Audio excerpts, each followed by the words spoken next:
नाज़रीन, ज़िंदगी जे तलक तरीन मोड़न के मुंह ॾियण बाद मीर मुर्तज़ा भुट्टो जी औलाद लाइ हाणे हयात नवां दग खोले रही आहे। उन हवाले सां ॾिसूं था हीअ रिपोर्ट। फातिमा भुट्टो जी शादीअ खां पोइ जूनियर ज़ुल्फ़िकार भुट्टो सियासत जे मैदान में अची सघे थो।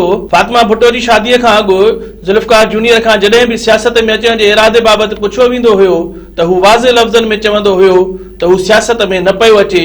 पर भेण जी शादीअ बाद लारकाणे पहुचण ते जॾहिं खांसि सियासत में अचण बाबति पुछियो वियो त हुन वाज़े लफ़्ज़नि में इनकार त न कयो, बस गाॾीअ जो शीशो बंदि करे छॾियो। हिक ॿिए इंटरव्यू में हुन ॿुधायो त हू 6 साल अॻु अमेरिका छॾे पाकिस्तान आयो ऐं हू हिते सिंधु दरिया वटि ॿुलण जे बचाव खां सवाइ ईदीअ वारनि सां गॾिजी समाजी कमनि में उन करे बि हिसो वठी रहियो आहे त जीअं माण्हुनि जो एतमाद हासिल करे सघे। हुन चयो त हू चाहे थो त हू पाण लाइ पंहिंजी हैसियत ऐं पंहिंजी महिनत सां पाण कमाई हासिल करे।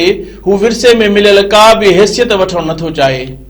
ज़ुल्फ़िकार जूनियर खां पुछियो वियो त माण्हुनि जो एतमाद सियासत लाइ खपे त हुन मुस्कुराए ॾिनो। जूनियर ज़ुल्फ़िकार जो चवणु हुयो त हू सिंधु दरिया ऐं सिंधी मारूअड़नि सां बेपनाह मुहबत करे थो।